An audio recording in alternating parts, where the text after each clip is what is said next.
a good friend of mine, a young boy, did very well on school, did very well with sports and so forth. But he made a choice to join my gang, you know, and eventually we drew close and close to each other until we were standing. I mean, he was selling drugs for me. We were standing one day on the corner and the drug was few, so I had to go to where we hide the drugs and fetch some more. I left few streets away from there. 5 shots went down and it was near, so I ran back. When I got to him, all 5 shots was through his body. And that day he died, that young boy died within my arms, 16 years old.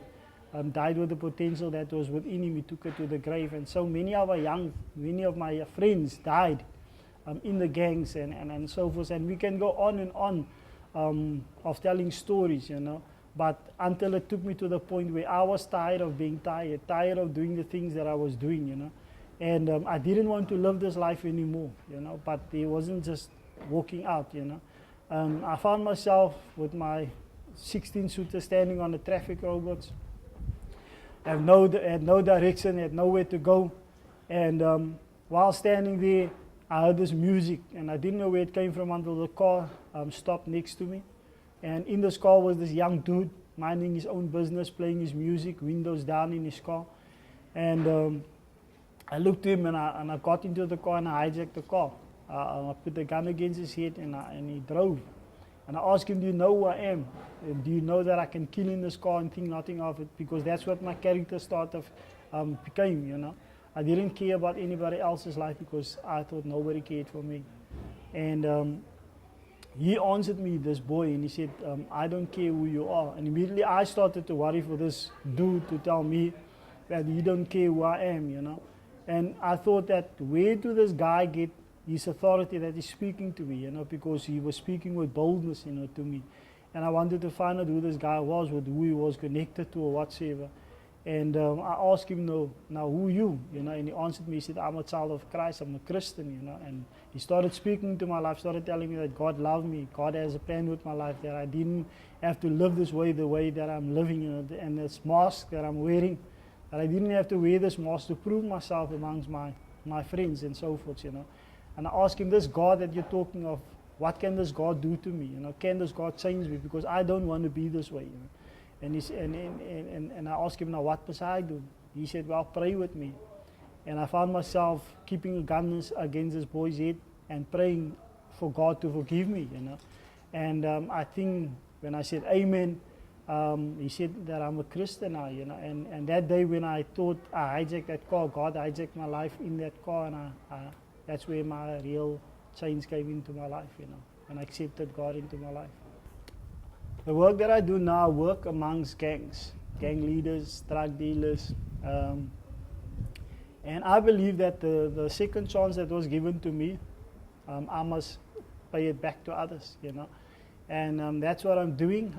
It's a very dangerous job. It's like going to work on an oil rig, not knowing that if you come back tomorrow, or if you will make it back home, because anything can happen in the underworld. Because you must remember, you're going into the enemy's world to do the work of light, to do God's work, you know. So, but I believe it needs to be done, you know. There's a quote of an author, he says, as D.L. Moodley, he says, the world is here to see what God can do through somebody that sets himself available. And I believe it wasn't for that young boy that was in that car that set himself available, I wouldn't have been here.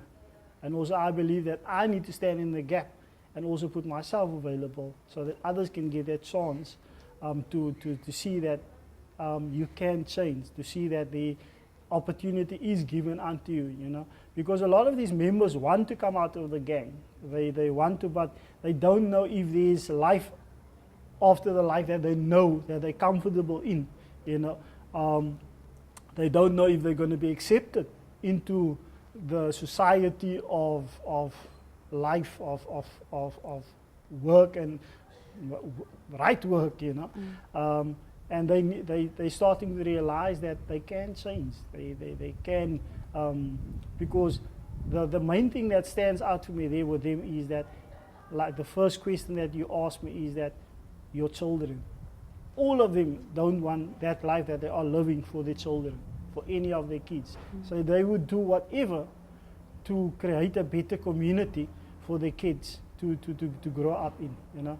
And that's what I'm trying to do within in the middle. Mitchell's Plain is a gang community, you know, so as well as any other community. I mean, if you look to it, in Menenberg, what happened? 29 people did in less than a month. Yeah. And that's the kind of communities that we live in. That's the kind of community our kids are going to grow up in. And if we don't make it safer for our kids, we're going to see them die in front of us, you know. And if that happens, we're going to see something else happen, you know. And we don't want that to happen. You know, so, my mind just wanders away if I think of our kids, if I think of my family, if I think of others' families, you know, and our communities. We've got broken communities. I'm a father today. I grew up without a father, and 90% of our youth grows up without a father. They don't know what it is to have a father in the house, you know. And a lot of our men that are in gangs, out of gangs, don't know what it is to be a father.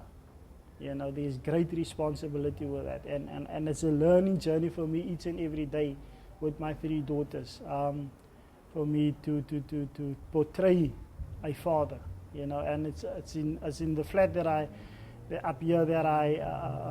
literally first met a family that took me in when nobody wanted to take me in. They took me in, and they made me feel that I'm a son, you know, because it was the father, the husband and the wife and the 2 kids.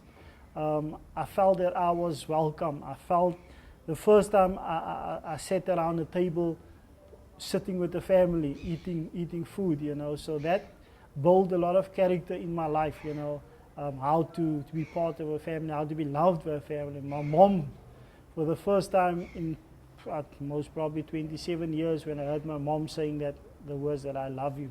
It wasn't part of our family, you know, that words wasn't used in our family, you know. But for the first time in 28 years in my life, I heard my mom say that she loves me, you know. And that really made me realize that my mom loved me. I love her to bits. No matter who she is, what she did, the way we were reared, I can't blame her for anything. You know, I take full responsibility for everything that I did in life that took me to where I am today, you know. And I always say I can't change my past. I can't change the things that I did in my past. I will never be able to do that, but I can change my future.